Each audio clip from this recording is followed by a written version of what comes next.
محترم شیر محمد آخوندزاده.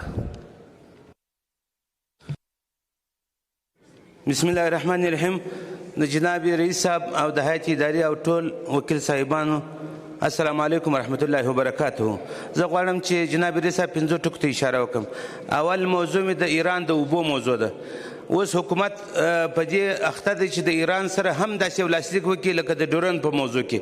د ډیورن موضوع 4 کال تر مخ زه په وخت په سناتور وم، موږ په ټوله سنا کې ډېر غږ وکړی، نارې مو وکړه چې تاسې ولې ډیورن موضوع ورکوئ، ولې دغه اغزن تار ورته اجازه ورکوئ. اخر اوس څه بلا ځین جوړه سول.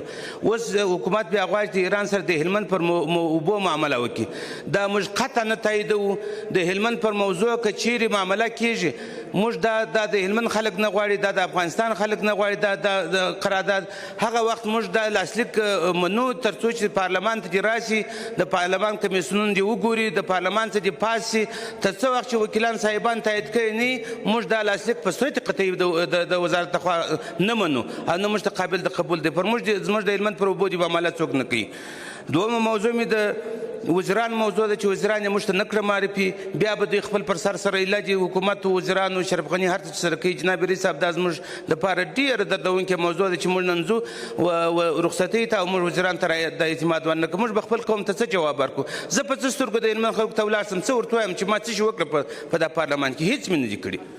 درېیمه موضوع د ګمرکاتو د رئیس د قندهار د جناب رئیس صاحب څو واره مو دلته وویل چې د ګمرک رئیس د قندهار ظالم دی، د خلکو سره ظلم کوي.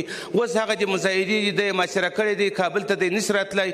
وزیر مالیه ته مو وویل، وکیلان ورله، د قندهار وکیلان ورله، د مشران د قوم ورله، موږ هم دلته وویل، بلکې پر هغه موضوع دوی نور تقدیرنامه ورکړه. اوس د قندهار حالت ته خبرې په څه حالت کې قندهار اوس قرار لري.